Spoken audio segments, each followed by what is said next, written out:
നീ കൃത്യമായി മനസ്സിലാക്കണേ. അതുകൊണ്ട് അല്ലാഹുവിനെ അല്ലാതെ മറ്റൊരാളെ ആരാധിക്കരുതേ. അതാണ് അല്ലാഹു ആദ്യമായി വിധിച്ചത്. വഖദാ റബ്ബുക അല്ലാ തഅ്ബുദൂ ഇല്ലാ അല്ലാഹുവിനല്ലാതെ മറ്റൊരാളെ നിങ്ങൾ ആരാധിക്കരുത്. ഒന്നാമത്തെ വിധി. എന്നിട്ട് രണ്ട് ശ്രദ്ധിച്ചോണേ, നല്ലതുപോലെ ശ്രദ്ധിക്കണേ. വബിൽ വാലിദൈനി ഇഹ്സാനാ. രണ്ടാമത്തെ വിധി പരിശുദ്ധമായ ഖുർആൻ തന്നെ ലോകരെ പഠിപ്പിക്കുകയാണ്. മാതാപിതാക്കൾക്ക് ഗുണം ചെയ്യണേ. ഉമ്മാക്കും ഗുണം ചെയ്യാതെ പോകരുതേ. ജീവിതത്തെ മുന്നോട്ട് കൊണ്ടുപോകരുത്. വാപ്പാക്കും ഉമ്മാക്കും ഗുണം ചെയ്യാതെ. ഇതാര് വിധിച്ചതാ? അല്ലാഹു വിധിച്ചതാ. ഇതിന്റെ മുകളിൽ ഒരു വിധി വെക്കാൻ ഒരാൾക്കുമില്ല. ഖാലിഖായ റബ്ബ് വിധിച്ചതാ. അല്ലാഹു ആരാധിക്കുക എന്ന ഏറ്റവും ഒരു വിഷയം ഉമ്മായും ശ്രദ്ധിക്കണേ. അല്ലാഹു മനസ്സിലാക്കാൻ തൗഫീഖ് തരട്ടെ. അപ്പൊ വലിയ ഗൗരവമുള്ള വിഷയമാണെന്ത്?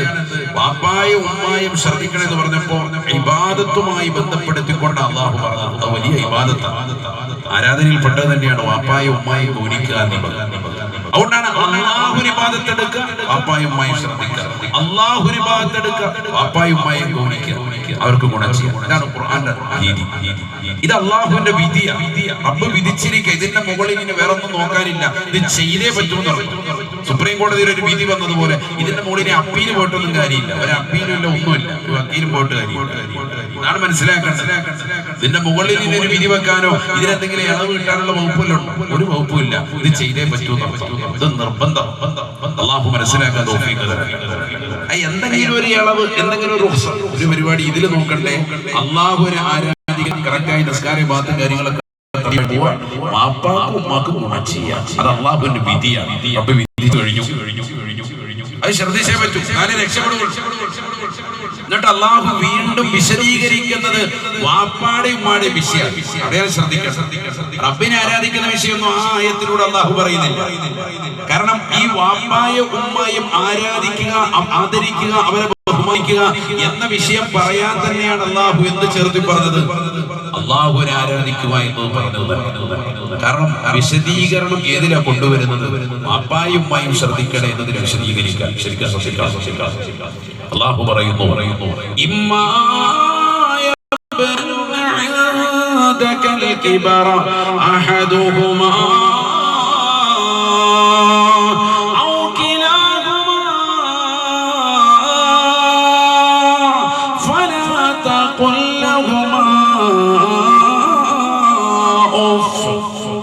വാപ്പായും ഉമ്മായും രണ്ടുപേരെയും അതല്ലെങ്കിൽ ഒരാളെങ്കിലും നിന്റെ അടുക്കൽ അല്ലാഹു സുബ്ഹാനഹു വ തആല സംവിധാനിച്ചാൽ അവരെ നോക്കാനുള്ള അവസരം അല്ലാഹു നിനക്ക് നൽകിയാൽ ഫലാ തഖുൽ ലഹുമാ ഉഫ്.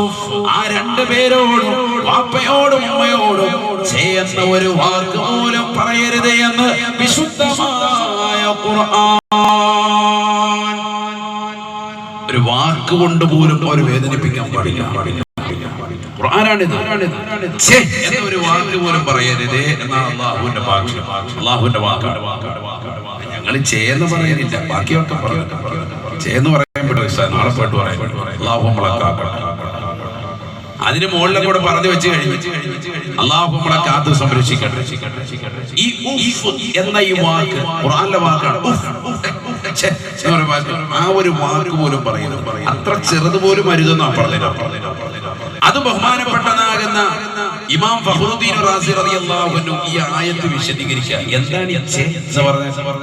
ബഹുമാനപ്പെട്ട് പറയുന്നു, നിന്റെ വാപ്പയും ഉമ്മയും സുഖമില്ലാതായി, വളരെ ക്രിട്ടിക്കൽ സ്റ്റേജിലാണ്, ഹോസ്പിറ്റലൈസ് ചെയ്തിരിക്കുകയാണ്, അല്ലെങ്കിൽ വീട്ടിൽ കൊണ്ടുവന്നിട്ടിരിക്കുന്നു. അവരങ്ങനെ കിടക്കയിൽ തന്നെ ദിവസങ്ങളോളം മാസങ്ങളോളമായി കിടക്കുന്നു. എയർ ബെഡിലാണ് അല്ലെങ്കിൽ വാട്ടർ ബെഡിലാണ്. ആ നിലയ്ക്ക് അവർ കിടപ്പിലായി കഴിഞ്ഞിരിക്കുകയാണ്. അങ്ങനെ തന്നെ കടന്നുകൊണ്ട് മലമൂത്ര വിസർജനം നടത്തുന്ന സാഹചര്യം. അള്ളാഹു നമ്മളെയൊക്കെ കാത്തു സംരക്ഷിക്കട്ടെ. ജീവിക്കുന്ന കാലയളവിൽ അള്ളാഹു നമുക്കൊക്കെ ആഫിയത്ത് നസീബാക്കട്ടെ.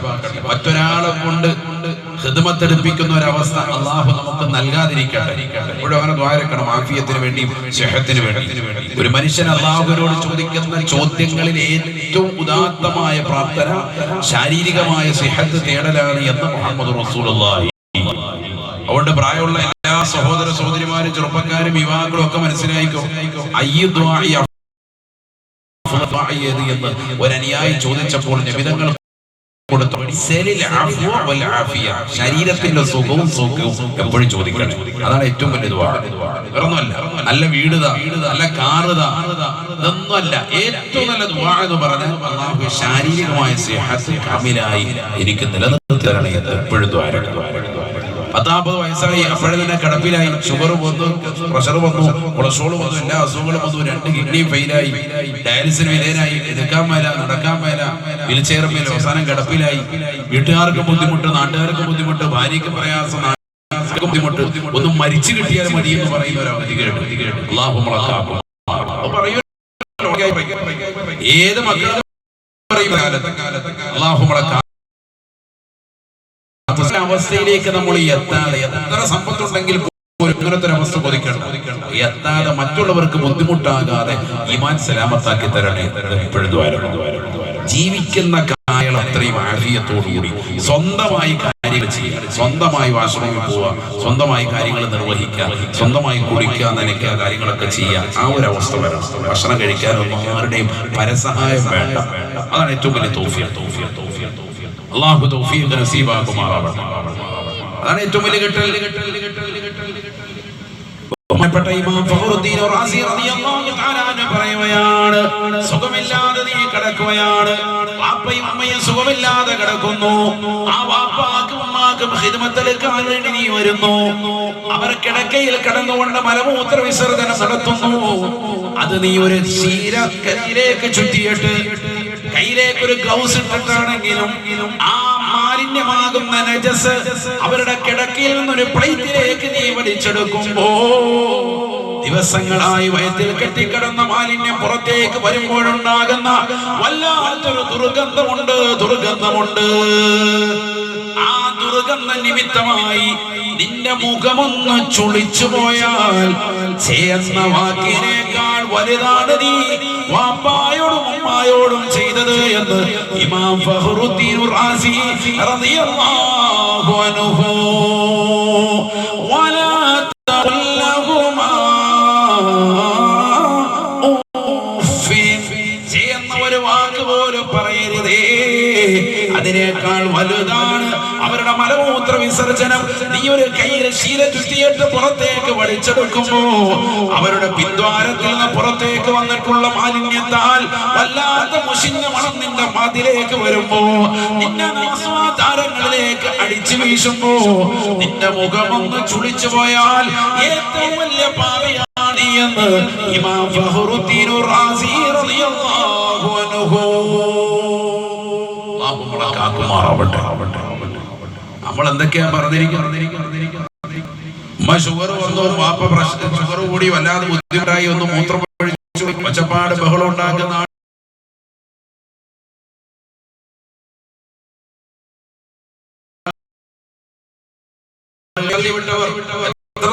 നമ്മുടെ ഈ കേരളത്തിൽ തന്നെ സോഷ്യൽ മീഡിയ വഴി തന്നെ എത്രയോ സംഭവങ്ങൾ സോഷ്യൽ മീഡിയ അറിയാതെ, അയൽവാസി പോലും അറിയാതെ സ്വന്തം വീടുകളിൽ നടന്നുകൊണ്ടിരിക്കുന്നു.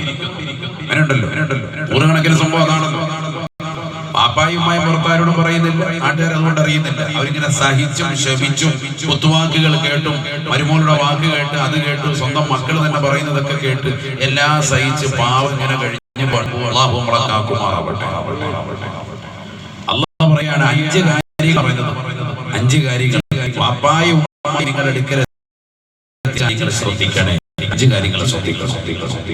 ഒന്ന് ആദ്യം പറഞ്ഞത് ഇതാ, അവരോട് പോലും പറയുന്നു പറഞ്ഞ ചെറിയ വാക്ക് മതി ഹൃദയത്തിൽ അങ്ങനെ പതിഞ്ഞു കിടക്കും. എന്നാലും എന്റെ മോളങ്ങനെ പറഞ്ഞു സങ്കടം പറയും. ഇത്രയും കാലം ഞാൻ നോക്കി വളർത്തി റെഡിയാക്കി ഇത്രയും സൗകര്യമൊക്കെ എത്തിയപ്പോ എന്നോടൊരു വാക്ക്, ആ വാക്ക് പറഞ്ഞ എന്റെ ഹൃദയത്തിൽ ഇപ്പോഴും കിടക്കുക. ചില വാക്കുകൾ അങ്ങനെ മനസ്സിലങ്ങനെ പതിയും. ഇതൊക്കെ ഞാനല്ല തിന്നാൻ തരുന്നത്. ചില മക്കളുടെ ചോദ്യമാണ്, ഇതൊക്കെ ഞാൻ ഉരുട്ടി വിഴുങ്ങുന്നുണ്ടല്ലോ, ഞാൻ തന്നല്ലേ എന്നൊരു ചോദ്യം ചോദിച്ചാൽ മതി, അവരുടെ നെഞ്ച് തകരും. ഇനി നീ 100 കൊല്ലം നീ ഇരുന്ന് തപസ്സിരുന്നിട്ട് അവർക്ക് വേണ്ടി പുറക്കൊല്ല തേടിയാലും അവരുടെ ഹൃദയത്തിൽ അങ്ങനെ പതിഞ്ഞു കിടക്കും. അള്ളാഹുവിടെ വാപ്പാക്കും ഉമ്മാക്കും ക്ഷമിക്കാനുള്ള മനസ്സ് നൽകി അനുഗ്രഹിക്കട്ടെ. ഒരു പൊരുത്തപ്പെട്ട് വരിക എന്നുള്ളതാണ് ഏറ്റവും വലിയ ഹൈർ. അതുകൊണ്ട് ജീവിച്ചിരിപ്പുണ്ടെങ്കിൽ വാപ്പായും ഉമ്മായും ഒക്കെ ജീവിച്ചിരിപ്പുണ്ടെങ്കിൽ എത്രയും വേഗം അവരുടെ അടുക്കൽ ഇന്ന് തന്നെ ഈ അതിന്റെ മജ്‌ലിസ് കഴിഞ്ഞ ഉടനെ തന്നെ അവരുടെ അടുക്ക പോയി പൊരുത്തം തേടുക. അതിനപ്പുറത്തേക്ക് വേറൊന്നും പോകാൻ. ഈ സദസ്സ് വിട്ടിരിക്കുന്നതിന് മുമ്പ് നിങ്ങൾ പൊരുത്തം ചോദിച്ചു, എന്നാലേ രക്ഷപ്പെടുകയുള്ളൂ. നിങ്ങൾ വാപ്പായുടെ ഉമ്മയുടെ പൊരുത്തം ചോദിക്കാൻ പഠിക്കണ്ട. കാരണം അവര് വാപ്പ ഉമ്മയാണ്, മാതാപിതാക്കളാണ്. മക്കൾക്ക് എത്ര തെറ്റിയതിനും പൊരുത്തു കൊടുത്തു. നമ്മൾ തൗബ ചെയ്യാൻ തയ്യാറാവണം എന്ന് പറഞ്ഞാൽ തൗബയുടെ നിബന്ധനയിൽപ്പെട്ടതാണല്ലോ ജനങ്ങളുമായിട്ടുള്ള ഇടപാടുകൾ ഉണ്ടെങ്കിൽ അത് പൂർത്തീകരിക്കാന്നുള്ളത്. അത് ഏറ്റവും വലിയ ബന്ധപ്പെട്ടതാ മാതാപിതാക്കളുമായിട്ടുള്ള. അതുകൊണ്ട് അവരെ കണ്ട് നേരത്ത് പൊരുത്തം ചോദിക്കാൻ തയ്യാറാകുക എന്നുള്ളതാണ് ഏറ്റവും വലിയ മനസ്സ്. അല്ലാഹു തൗഫീഖ് നസീബാക്കട്ടെ. സലാം പറഞ്ഞ കൂടി കണ്ടാൽ സലാം കൊണ്ടാണ് മിണ്ടൽ വേണ്ടത് എന്നുള്ളതാ നബി മുസ്തഫ പറയുന്നത്. മിണ്ടിക്കഴിഞ്ഞ് സലാം പറഞ്ഞാലും അത് അസ്ഥാനത്തെന്നാണ് തുഹഫയിലുള്ളത്. കാണുമ്പോ തന്നെ അസ്സലാമു അലൈക്കും പറഞ്ഞു കൂടി ചെന്നേക്കണം. കുറെ നാളായി മിണ്ടിയിട്ട് അതൊന്നും നോക്കണ്ട. നമ്മൾ ഇന്നത്തെ ദിവസം പൊരുത്തം ചോദിക്കാൻ വേണ്ടി മനസ്സുകൊണ്ട് തീരുമാനിച്ചോ. കാരണം ഇനി ജീവിതം ഇല്ല സഹോദരങ്ങൾ, ജീവിതം തീർന്ന് ഇനി ഒരുപാട് കാലം ഒന്നും ഇവിടെ ഇല്ല. മരിച്ചു പോകുമെന്നും മരണാനന്തര ജീവിതമുണ്ടെന്നും ഖബറുണ്ടെന്നും ഖബറിൽ ചോദ്യമുണ്ടെന്നും മഹ്ശറയുണ്ടെന്നും കത്തിച്ചൊരിക്കുന്ന സൂര്യനെ തലയ്ക്ക് വീതെ കൊണ്ടുവന്ന് നിർത്തുമെന്നും കത്തിയാൾ നരകത്തെ വിചാരണ ചെയ്യുമെന്നും ആ വിചാരണയ്ക്ക് അവസാനമായി ഒരു വിഭാഗം ആളുകളെ സ്വർഗത്തിലേക്ക് മറ്റൊരു വിഭാഗത്തെ നരകത്തിലേക്ക് പറഞ്ഞു വിടുമെന്നുള്ള ഉറപ്പായ വിശ്വാസമുള്ളവർ മുഅ്മിനീങ്ങളായ നമ്മളാണ്. അതുകൊണ്ട് എന്തിനു വൈകുന്ന എത്രയും വേഗം പൊരുത്തം ചോദിച്ചോ. മരണാനന്തര ജീവിതമൊന്നും ഇല്ലാതെ വിശ്വസിക്കുന്ന മരിച്ചതിന് ശേഷം ഒരു ജീവിതം ഉണ്ടെന്ന് വിശ്വസിക്കുന്നവരാണ് നമ്മൾ. അതുകൊണ്ട് 40 വയസ്സെത്തിയവർ, 30 കഴിഞ്ഞവർ, 50ലേക്ക് ഊന്നിയവർ, 60 കഴിഞ്ഞവർ മരണത്തോട് അടുത്ത് ഓടിക്കുന്നു. നിന്റെ ചെരുപ്പിന്റെ വാറ് നിന്റെ കാലിലേക്ക് എത്രമാത്രം ചേർന്ന് കിടക്കുന്നു, അതിനേക്കാൾ കൂടുതൽ മരണത്തോട് നീ അടുത്തിരിക്കുന്നു എന്നുള്ള വാർത്ത നീ മനസ്സിലാക്കി എത്രയും പെട്ടെന്ന് ഉണ്ടാകാൻ മരണം. അല്ലാഹു നമ്മളെ കാത്തു സംരക്ഷിക്കട്ടെ. മലപ്പുറം ജില്ലയിലെ പാങ്ങിൽ LP സ്കൂളിലെ അധ്യാപകർ നിങ്ങൾ മനസ്സിലാക്കണം, അടുത്ത വർഷം അധ്യയന വർഷം വരുമ്പോ പഠിപ്പിക്കാൻ ഇവിടെ അധ്യാപകരില്ല. 1-2 വീഴ്ച ബാക്കിയുള്ള മുഴുവൻ ആളുകളും ആ വലിയതാകുന്ന കൊക്കയിലേക്ക് മരണപ്പെട്ട് വാൽപ്പാറ ദുരന്തത്തിൽ മരണപ്പെട്ടു പോയിരിക്കുകയാണ്. അല്ലാഹുവിന്റെ കുടുംബത്തിനൊക്കെ ക്ഷമ പ്രദാനം ചെയ്യുമാറാവട്ടെ. ഖൈറായ പകരക്കാരെ അല്ലാഹു നസീബാക്കുമാറാവട്ടെ. ആലോചിച്ചു നോക്കി, നിങ്ങൾ ഒന്നിച്ച് ജീവിച്ചതാകുന്ന ആളുകൾ വരെയുണ്ടതിൽ. എത്രയോ മാസങ്ങളായി കഷ്ടപ്പെട്ട് ജീവിതം മുഴുവനും കഷ്ടയാതനകളിലൂടെ ഉണ്ടാക്കിയെടുത്ത മനോഹരമായ വീട്, ആ വീട് വിശുദ്ധമാക്കപ്പെട്ട റമദാനിനോട് അടുത്ത് ഉദ്ഘാടിച്ച് 2 മാസം തികഞ്ഞില്ല മജീദ് റുഖിയ ദമ്പതികൾ 90% കണ്ണിന് കാഴ്ചയ്ക്ക് നഷ്ടപ്പെട്ടു പോയ ആ മനോഹരമായ ജീവിതം നയിച്ചിരുന്നതാകുന്ന ദമ്പതികൾക്ക്, അധ്യാപകർക്ക്, അവർക്ക് ഈ ലോകത്ത് നിന്ന് എന്നേക്കുമായി വിട പറയേണ്ടി വന്നു. ആ വീട്ടിൽ താമസിച്ച് കൊതി തീർന്നില്ല സഹോദരങ്ങളെ. ഒന്നിച്ച് ജീവിച്ചു കൊതി തീർന്നില്ല. ഒന്നിച്ചാണ് അവർ നടക്കൽ, ഒന്നിച്ചാണ് അവർ പോകൽ, ഒന്നിച്ചൊരേ സ്കൂളിൽ തന്നെ പഠിപ്പിക്കുന്നു. ആളുകൾ പറയുന്നു വീട്ടിൽ വന്നാലും ഒന്നിച്ച് ഉമ്മറത്തിരി നിൽക്കുന്ന, കഥ പറയുന്ന, ചിരിക്കുന്ന ഞങ്ങൾ പലപ്പോഴും കാണും. കണ്ണ് കാണാത്ത മജീദ് മാഷ് 90% കാഴ്ചക്കുറവുള്ളതാകുന്ന ആ സഹോദരൻ സ്കൂളിലേക്ക് എത്തിയാൽ കുട്ടികളാണ് കൈക്ക് പിടിച്ചുകൊണ്ട് അദ്ദേഹത്തെ കൊണ്ടുപോകാറുള്ളത് അകത്തളത്തിലേക്ക്. കുട്ടികൾ അദ്ദേഹത്തെ ചുംബിക്കുമായിരുന്നു. ആ ക്ലാസ്സിൽ പഠിച്ച വിദ്യാർത്ഥികളും അവിടുത്തതാകുന്ന പ്രധാന അധ്യാപകരടക്കമുള്ളതാകുന്ന പല ആളുകളും മുമ്പോടെ പഠിപ്പിച്ചു പോന്നിരുന്നവരും അധ്യാപകരും നിലവിലുള്ളവരും അടക്കം സാക്ഷ്യം വഹിക്കുന്നു. കുട്ടികൾ അദ്ദേഹത്തെ ചുംബിക്കുമായിരുന്നു. ക്ലാസ് പഠിപ്പിക്കുന്ന അധ്യാപകനെ ചുംബിക്കുമായിരുന്നു. കണ്ണിന് കാഴ്ച പരിമിതിയുള്ളതാകുന്ന മജീദ് സാറിനെ അത്രയേറെ സ്നേഹബന്ധത്തിൽ ഊഷ്മളമായി നിലകൊണ്ട ആ മനുഷ്യൻ, സഹോദരങ്ങളെ, അദ്ദേഹം തീർത്ത വീട്ടിൽ അദ്ദേഹത്തിന് 2 മാസം തുടർച്ചയായി താമസിക്കാൻ അല്ലാഹു അവസരം നൽകിയില്ല. അദ്ദേഹം മരണപ്പെട്ടു പോയി. ആലോചിച്ചു നോക്കി നിങ്ങൾ. റംല എന്ന ഒരു ടീച്ചർ അവർ നാട്ടിലേക്ക് മടങ്ങിയെത്തിയിട്ട് ഈ ടൂർ കഴിഞ്ഞ് നാട്ടിൽ വന്നിട്ട് ഒരു വീടിന് കല്ലിടണം, അതിന് കുറ്റിയടിക്കണം എന്ന് പറഞ്ഞ് കാത്തിരിക്കുകയായിരുന്നു. പക്ഷെ അവരുടെ ഖബറിലെ കല്ലിനാണ് കുറ്റിയടിക്കപ്പെട്ടത് എന്ന വിഷയവും ചിന്തനീയമാണ്. ആലോചിച്ചു നോക്കണം. എപ്പോ വേണമെങ്കിലും മരണമുണ്ടാകും. അതുകൊണ്ട് ഞാൻ ഒരുപാട് കാലം ജീവിക്കും, കുറെ കഴിയട്ടെ പൊരുത്തം ചോദിക്കാം. ഒരുപാട് കാലം ഉണ്ടല്ലോ. അല്ലെങ്കിൽ ഉമ്മാടുത്ത് പോയി പൊരുത്തം ചോദിക്കാൻ എനിക്ക് മടിയാണ്. എങ്ങനെ ചോദിക്കാൻ? നാണക്കേടല്ലേ? അപ്പാടുത്ത് പോയിട്ട് ഞാൻ പൊരുത്തം ചോദിക്കുന്നത് എങ്ങനെ മടിയാണ്? ഒരു മടിയും വേണ്ട, പോയി ചോദിച്ചോളി. അല്ലാഹു തൗഫീഖ് നൽകട്ടെ. അല്ലാഹു തൗഫീഖ് നൽകട്ടെ.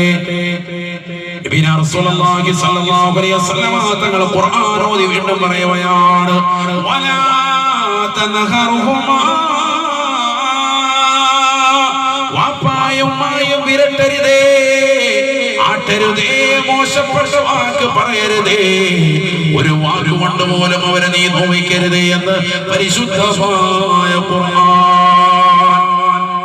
പ്രിയപ്പെട്ട മുസ്ലിമേ, മുസ്ലിമത്തേ, നിന്റെ ജീവിതത്തിൽ സാമ്പത്തികമായ ഉയർച്ച ഉണ്ടാവണമെങ്കിൽ, മാനസികമായ ഉയർച്ച ഉണ്ടാകണമെങ്കിൽ, ശാരീരികമാകുന്ന ഉയർച്ച ഉണ്ടാകണമെങ്കിൽ, ഏതെല്ലാം നിലക്ക് ആത്മീയമാകുന്ന ഉയർച്ച ഉണ്ടാകണമെങ്കിൽ, ഭൗതികമാകുന്ന ഉത്തുംഗതയിലേക്ക് നീ എത്തണമെങ്കിൽ, നാളെ റബ്ബിന്റെ പൊരുത്തം കിട്ടിയ സ്വർഗത്തിന്റെ വാതാനങ്ങൾ നിന്റെ മുന്നിൽ തുറക്കപ്പെടണമെങ്കിൽ ഒരേ ഒന്നിലേക്ക് മാത്രമാണ് ലക്ഷ്യം വെക്കേണ്ടത്.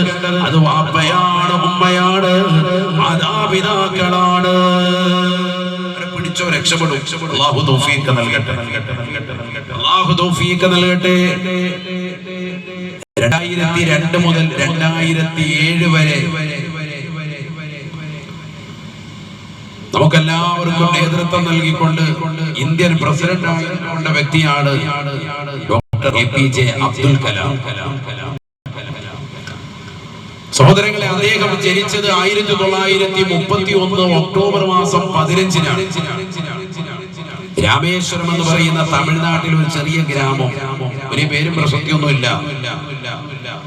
അദ്ദേഹത്തിന്റെ ആത്മകഥയിൽ അദ്ദേഹം കുറിക്കുന്നു, നിങ്ങൾ ഈ കാണുന്നതായ ഉന്നതങ്ങളിലേക്ക് ഈ ഡോക്ടർ APJ അബ്ദുൽ കലാം എന്ന് പറയുന്ന ഈ മനുഷ്യൻ എത്താനുള്ള കാരണം എന്തെന്നറിയുമോ? അന്വേഷിക്കുന്നവരെ അദ്ദേഹത്തിന്റെ ആത്മകഥയിൽ കുറിക്കുന്നു, എന്റെ മാതാപിതാക്കളുടെ പ്രാർത്ഥനയാണ്. അദ്ദേഹം പറയുന്നു, ഒരിക്കൽ